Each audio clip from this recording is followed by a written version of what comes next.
높임 받으시기를 원하나이다. 아멘. 할렐루야.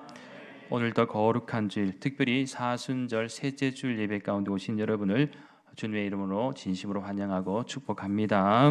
바로 그는 예수 그리스도의 십자가 은혜와 사랑이 여러분의 심령을 순결하고 정결하게 하시며 또 세상 속에서 믿는 자의 본이 되어 담대하게 믿음으로 살아가는 은혜와 축복이 여러분에게 있기를 예수님의 이름으로 간절히 축원합니다. 오늘 이 시간에는 내 마음을 정하여 싸우니라는 제목으로 잠시 하나님의 말씀을 나누도록 하겠습니다. 오늘 이 본문의 말씀 표제에 보시면 다윗의 시라고 표기되어 있습니다. 그렇게 오늘 본문의 말씀에서는 다윗이 하나님을 향한 마음이 어떠한지를 잘 보여주는 말씀의 내용을 담고 있습니다. 그런 의미에서 사람은 이 마음 먹기에 따라 이 마음과 삶의 방향 그리고 태도가 결정됩니다. 즉 아무리 극심하고 슬픈 상황이라고 할지라도 마음을 어떻게 정하느냐에 따라서 계속 슬픔에 빠질 수도 있고요. 반대로 그 슬픔을 잘 극복할 수도 있습니다. 따라서 오늘 본문 1절 말씀 전반절에서 다윗은 하나님이여 내 마음을 정하여 싸우니라고 말씀하고 있는데 다윗이 하나님 앞에서 무엇을 정하였는지 오늘 이 시간에는 이 오늘 본문의 말씀을 통하여 우리가 배울 수 있는 교훈을 크게 세 가지 관점에서 간략히 말씀을 나누도록 하겠습니다. 첫째는 다윗은 이 하나님을 향해 노래하며 마음을 다해 찬양드리기를 정하였습니다. 오늘 본문 1절 후반절 말씀에 주목합니다. 내가 노래하며 나의 마음을 다하여 찬양하리로다. 다윗의 성장 과정을 보면 다윗은 시청력과 또 연주 능력을 가지고 있는 인물임을 알 수가 있습니다. 정규 음악 교육을 받지는 않았지만 목동으로 또 그는 양들을 치면서 자연을 벗삼아 노래와 연주 그리고 시편의 다윗의 시가 주석학자들에 의하면 거의 절반에 가까운 총 73편 정도로 보고 있으니 시편 외에도 또 성경에 기록되지 않은 다윗이 지은 시들을 생각하면 참으로 많은 이 음악과 또 문학적인 이 소양이 발달했음을 알 수가 있습니다.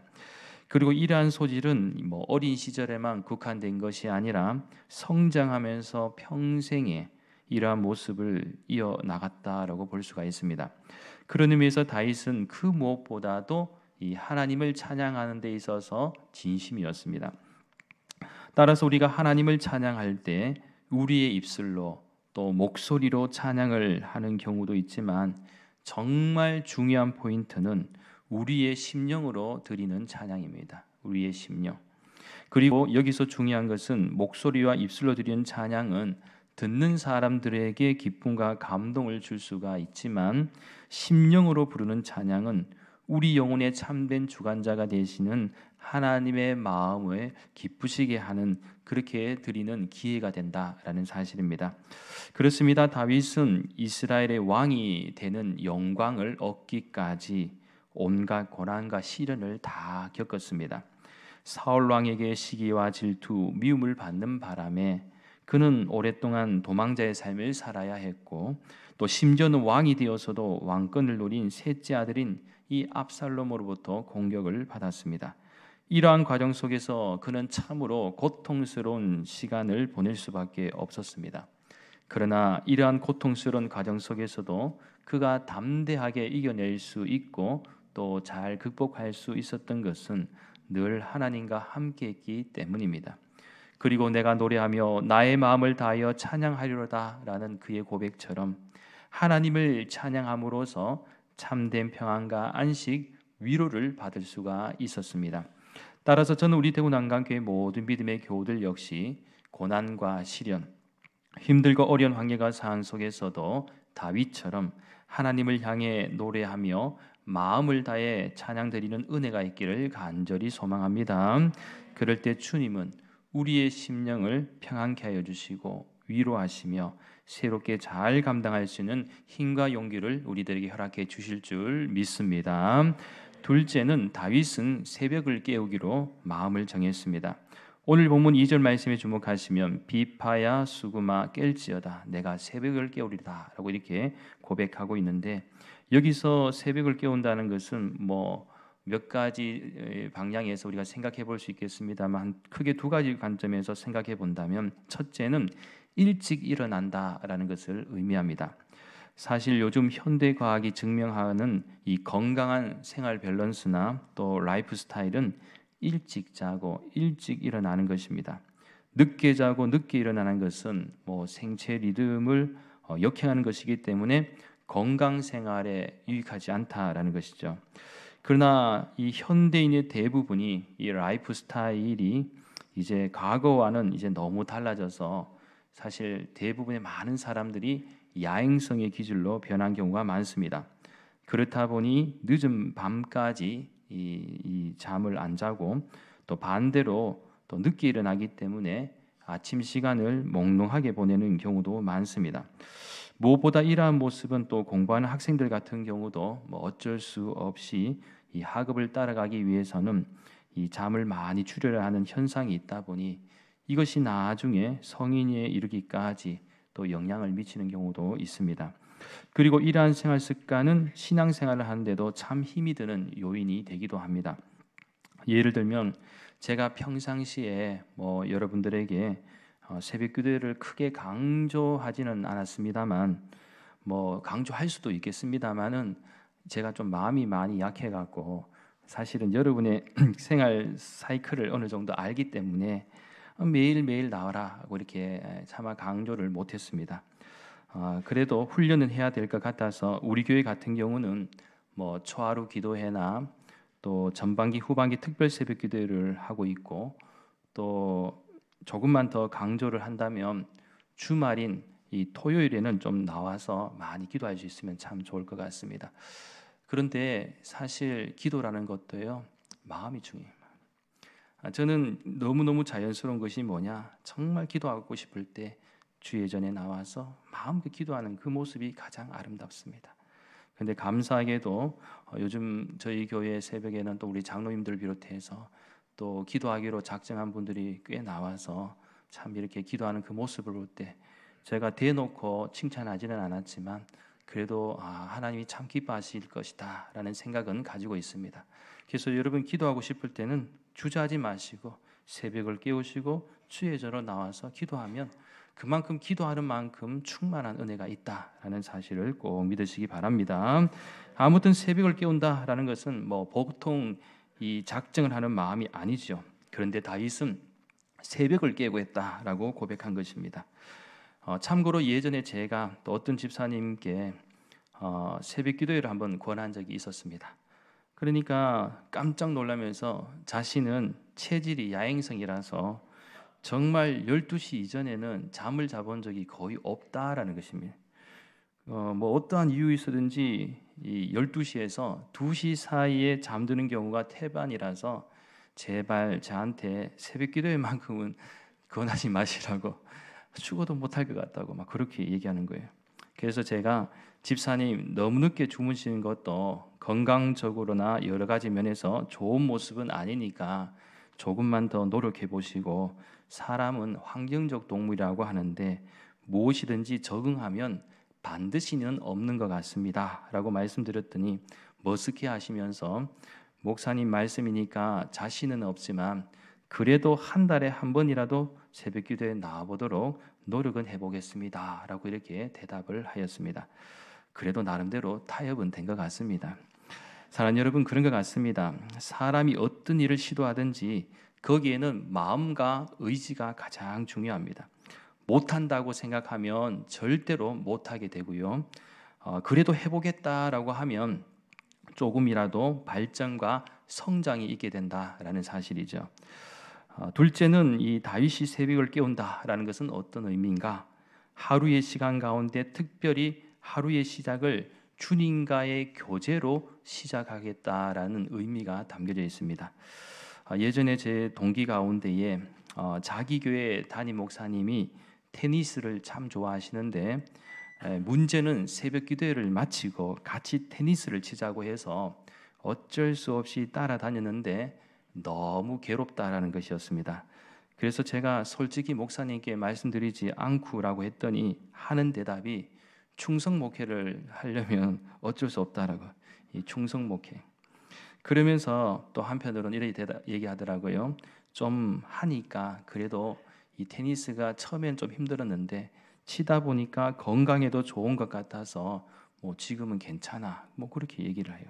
그래서 함께 웃은 적이 있었는데 사실 뭐 운동도 뭐 하기가 힘들어서 그렇지 막상 하기 시작하면 건강에도 도움이 많이 되지 않습니까?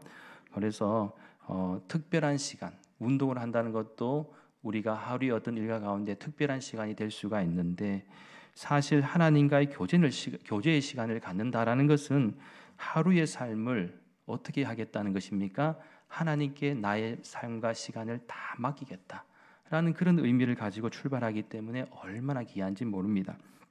그렇기에 하루를 여는 첫 시간을 하나님과 먼저 함께한다는 것은 절대로 단순한 시간이 아니고 아름답고 귀한 시간이다라는 것입니다. 바라오기는 새벽을 깨운다는 것은 절대로 쉬운 일은 아니지만 실천하면 인생에 있어서 하루하루의 시작이 의미 있고 복이 있다는 사실을 꼭 믿으시기 바라고 저는 여러분들에게도 이러한 믿음의 결단과 실천이 있기를 간절히 소망합니다. 마지막 셋째는 다윗은 항상 주님께 감사하고 영광을 돌렸습니다. 오늘 본문 3절과 5절 말씀에 주목합니다. 여호와여 내가 만민 중에서 주께 감사하고 문나라 중에서 주를 찬양하오리니 하나님이여 주는 하늘 위에 높이 들리시며 주의 영광이 온 땅에서 높임 받으시기를 원하나이다. 다윗은 그의 평생에 하나님께 감사하는 마음과 주님께 영광 돌리는 마음을 가지고 있었습니다. 이런 마음을 가지고 있으니까 하나님이 그러한 방향으로 인도해 주시는 것이죠.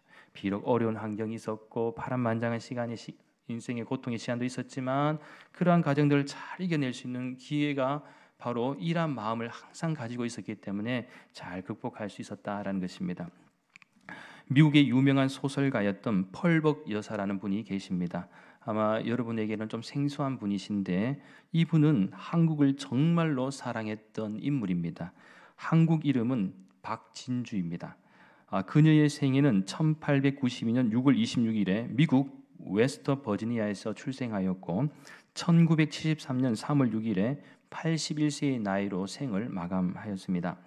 그녀는 태어난 지 생후 수개월 만에 미국 장로교 선교사인 부모를 따라 중국으로 가서 어린 시절을 보냈습니다. 그리고 나중에 그 장성에서는 미국의 명문 코넬 대학교에서도 이 석사 과정을 마친 재원이기도 합니다. 아무튼 이 펄벅 여사가 유명하게 된 것은 그의 소설 데이지라는 작품 때문입니다. 이 외에도 훌륭한 작품들을 많이 출간했는데 이로 인해 1938년에는 미국의 여성 작가로는 최초로 노벨 문학상을 수상하였습니다.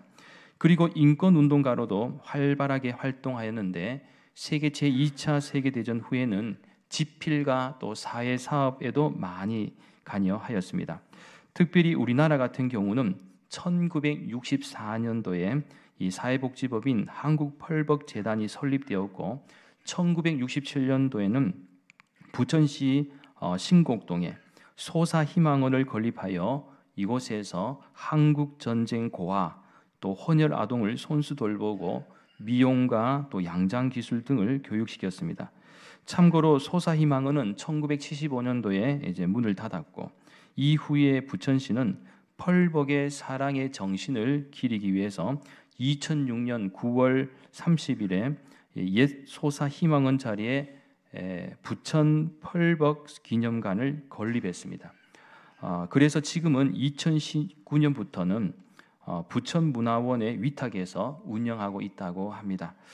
그런데요, 한국을 참으로 사랑했던 이 펄벅 여사가 한국을 사랑할 수밖에 없었던 귀한 풍경이 있었다고 합니다. 그것은 경상북도 경주에서 있었던 일입니다. 어느 황혼이 지는 시골길을 걸어가고 있는데 한 농부가 소달구지를 끌며 맞은편에서 소와 함께 오고 있었습니다. 그런데 자세히 보니 이 소달구지에는 가벼운 양의 볕단이 있었고 이 농부의 지게에는 무겁게 보일 정도로 볕단이 쌓여 있는 것입니다. 그것을 본 이 펄벅 여사는 합리적인 서양인의 관점에서는 쉽게 이해하지 못할 이상한 행동으로 보였습니다. 사실 힘들게 따로 짐을 지고 가는 것이 아니라 이 모든 볕단은 소 달구지에 싣고 또 소는 농부가 타고 가는 것이 정상적인 모습이라고 생각을 하였던 것이죠. 그래서 펄벅 여사는 궁금해서 함께 동행하던 통역자를 통해서 대화를 시도했다고 합니다. 왜 소달구지에 볕단을 모두 싣지 않고 힘들게 갑니까? 그러니까 이 농부가 대답하길, 에이, 어떻게 그럴 수가 있습니까? 저도 열심히 일했지만 소도 하루 종일 힘든 일을 했으니 짐을 서로 나누어 져야지요. 이 말을 들은 펄벅 여사는 너무나도 감동을 받았다고 합니다. 그러면서 펄벅 여사는 이렇게 말했습니다. 저는 이 장면 하나로 한국에서 보고 싶은 모든 것을 다 보았습니다. 농부가 소의 짐을 거두어주는 모습만으로도 한국의 위대함을 충분히 느꼈습니다. 그렇습니다. 비록 말 못하는 짐승이라고 할지라도 소를 소중하게 여기는 마음과 배려하는 마음 속에서 한국인의 위대함을 발견하였던 것입니다. 또한 펄벅 여사는 그의 인생 가운데 가장 아름다운 풍경 가운데 하나를 이 한국에서 경험했고, 이 외에도 다 소개하지 않았습니다만은 이 펄벅 여사는 한국에 있는 동안 참 많은 일들을 감당했고 그 누구보다도 또 한국인들을 사랑했는데, 중요한 것은 이 펄벅 여사가 그의 인생에서도 이렇게 감당할 수 있었던 것은 모든 감사의 조건을 바로 하나님께로부터 찾았기 때문입니다. 그리고 그녀의 작품 활동도, 또 인권 운동도, 그리고 자신이 삶으로 경험한 그 모든 순간들도, 나아가 자신이 하는 그 모든 일에도 이 감사의 조건을 찾았고, 나아가 자신이 하는 그 모든 것이 하나님께 영광이 되기를 소망했다라는 사실입니다. 따라서 저는 우리 대구 난강교회 모든 믿음의 가정들에게도 펄벅 여사처럼 날마다 나의 인생 속에서 모든 것을 감사의 조건으로 받아들이고, 나아가 내가 하는 모든 일이, 그러니까 작은 이 순간순간의 느낌조차도 이것이 하나님께서 내게 주신 소중한 경험이고 소중한 또 느낌이고 또 소중한 어떤 감사의 조건이다라는 것을 생각하면서 이 모든 것을 다 하나님께 영광을 위해서 살아갈 수 있는 복된 인생이 될 수 있기를 간절히 소망합니다. 사랑하는 여러분, 이제 말씀을 정리합니다. 깊어가는 2023년 사순절의 시간을 보내고 있습니다. 지금 여러분의 모습은 어떻습니까? 아무런 마음의 감동도 느낌도 없이 그저 한 해 한 번 있는 사순절의 시간으로 생각하고 혹시라도 무감각적으로 시간을 보내고 있지는 않습니까? 마음은 굳어 있고 또 삶은 너무나도 피곤하고 도무지 힘이 나지 않습니까? 그렇다면 오늘 다윗의 고백에 귀를 기울이시기 바랍니다. 다윗의 이러한 고백은 그의 믿음과 삶을 충분히 경험하고 난 후에 내린 결론입니다. 결국 모든 것, 우리 인생의 모든 것은 하나님이 주관하시고 하나님은 우리의 경배와 찬양을 받으시기에 합당하신 분이시다라는 것이죠. 그런 하나님께 우리가 우리 영혼을 구원하시고 소생케 하시는 하나님, 그 은혜의 하나님께 우리가 무엇으로 가장 아름답게 고백을 드릴 수가 있겠습니까? 따라서 우리가 이 험하고 거친 세상 속에서 살아가는 동안 비록 우리의 육체와 심령이 피곤하고 공고할 수도 있겠지만 다윗의 고백을 우리의 고백으로 받아들일 수 있는 은혜가 있기를 간절히 소망합니다. 그래서 오늘 주신 말씀 세 가지, 우리 역시 다윗처럼 하나님을 향해 노래하며 마음을 다해 찬양드리기를 정하고 나아가 새벽을 깨우며 항상 주님께 감사하고 영광 돌리는 은혜와 축복이 여러분에게 있기를 예수님의 이름으로 간절히 축원합니다. 기도드리겠습니다. 거룩하신 하나님, 우리 인생이 피곤하고 공고할수록 오늘 다윗의 고백이 우리의 고백이 되게 하여 주시옵소서. 그래서 우리 역시 다윗처럼 우리 평생에 하나님을 향해 노래하며 마음을 다해 찬양드리기를 정하고 나아가 새벽을 깨우며 항상 주님께 감사하고 영광 돌리는 은혜와 축복도 있게 하여 주시옵소서. 그래서 하나님부터 복을 받고 이 험하고 거친 세상 속에서 주의 은혜로 담대하게 잘 이겨내고 살아갈 수 있는 힘과 용기도 허락하여 주시옵소서. 감사드리며 모든 말씀 거룩하신 예수님의 이름으로 간절히 기도하옵나이다. 아멘.